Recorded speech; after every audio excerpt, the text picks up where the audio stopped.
di WA dan dia suruh aku untuk ngejelek-jelekin kayak Antonio di sosial media. Dan aku juga harus ngechat mamahnya dan harus ngejelek-jelekin Antonio ke mamahnya. Ngerti nggak maksud aku? Aku juga bingung, dan aku juga shock pas aku tahu Antonio left, but like aku juga shock waktu itu. Kayak aku juga nggak tahu harus ngapain. Kayak, hah? Really? I see. Perseteruan Antonio Dedola dan Nikita Mirzani sepertinya belum juga selesai. Apalagi baru saja Antonio Dedola membagikan video klarifikasi bersama anak pertama Nikita Mirzani, Laura Meizani Mawardi atau Loli. Dalam video pada akun TikTok, Loli seolah membongkar semua sikap buruk Nikita Mirzani dengan mengungkap beberapa cerita yang mungkin belum pernah terungkap ke publik. Bahkan Loli mengaku selalu dipaksa untuk live TikTok oleh ibunya sendiri. Pengakuan Loli disampaikan lewat video klarifikasi Antonio Dedola di YouTube-nya. Mantan suami Nikita Mirzani itu pun menyertakannya di akhir video yang diunggah pada hari ini Kamis 11 Mei. Menurut Loli, ia tak akan bisa sekolah di London tanpa bantuan dari Antonio Dedola.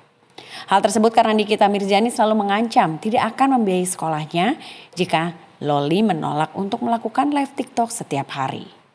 Anak pertama Nikita dengan Naiseru ini sebenarnya tak masalah melakukan live TikTok tiap hari karena ia juga ingin membantu bisnis ibunya. Namun Loli sungguh keberatan akan sikap dan cara Nikita Mirzani yang sering mengancam tidak akan membiayai sekolahnya di London jika menolak untuk bekerja.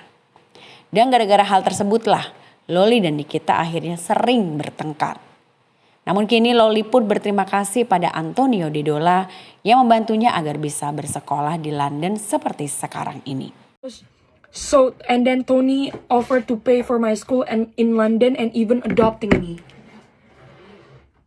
Karena mama aku bilang dia udah capek sama aku. Dia udah capek sama aku dan aku juga udah capek sama dia karena aku cuman gak mau posting video ini dan dia bilang kamu gak bisa ngebantuin orang tua kamu. Maksudnya apa? Maksudnya apa? Aku gak ngebantuin dia, gak ngebantuin mama aku. Maksudnya apa? Aku emang salah ya? Aku kasih opini aku ke mama aku. Aku emang salah ya? Aku gak mau taruh sesuatu yang jelek-jelek apalagi yang gak bener di story aku. Apa aku salah? Teman-teman aku lihat nanti di sekolah. Kepala sekolah lihat, apa aku nggak malu? I'm ashamed of myself and I'm pity of myself of course. Because of you. Beberapa hari lalu kalau nggak salah, jadi mama aku ngechat aku di WA dan dia suruh aku untuk ngejelek-jelekin kayak Antonio di sosial media. Dan aku juga harus ngechat mamahnya dan harus ngejelek-jelekin Antonio ke mamahnya. Ngerti gak maksud aku? Aku juga bingung, dan aku juga shock pas aku tahu Antonio left, but like aku juga shock waktu itu. Kayak aku juga nggak tahu harus ngapain. Kayak, hah? Really? I said that to Antonio like, and then tapi dia tuh orang pertama. Jadi aku tuh tahu Antonio keluar dari rumah itu gara-gara teman aku. Aku nggak mau sebut namanya karena aku nggak mau dia ikut-ikutan masalah kita, masalah mama aku maksudnya.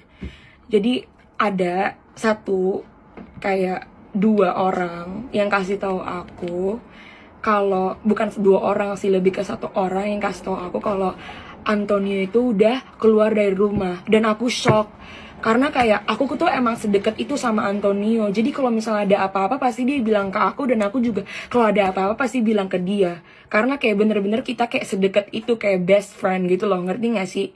Walaupun dia ayah sambung aku, tapi kayak aku deket aja gitu sama dia. I think it's just because like he's being very open-minded and he's like being like a good father, and like I already trust him as my real father. Ngerti gak sih maksud aku? Jadi kayak semuanya kasih tahu dia dan dia juga semuanya kasih tahu aku. Dan dia juga kayak nggak punya orang yang pengen ngasih tahu kayak cerita dia selain aku, karena aku yang selalu ada kayak di rumah. Ngerti nggak? And then like ya udah aku kaget, hah? I said that really? Is it not? Why is he like sneak out of the house? And like, tapi emang dia ya ini aku jujur aja ya, tapi emang dia itu emang udah gak kuat. Dan aku selalu nahan dia kayak, no, don't go, you need to think about me, like because like I'm not yet in London and I really want to go to London and you need to help me, ngerti nggak? So like you don't go, you also need to like think about my brothers, like Aska and Arkana is still small and like they're like really close. Kayak Aska sama Arkana tuh bener-bener deket banget sama Antonio, karena kayak literally they always spend time with each other. Ngerti gak sih maksud aku?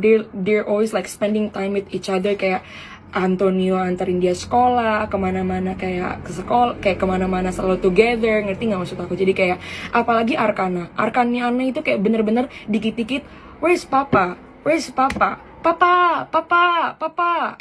Aska juga, where's papa?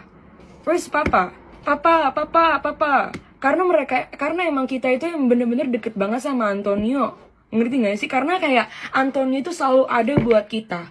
Kayak kemana, kayak di situasi apapun kayak dia selalu ada buat kita dan dia selalu dengerin. Sedangkan kayak mama aku pergi dan emang mama aku emang tipe kalau orang yang kayak keras kepala. Jadi aku juga nggak bisa ngomong ke dia. Dan aku emang I'm afraid to talk like everything with her, cause like I don't know. Aku nggak deket aja sama dia karena aku takut dipukul.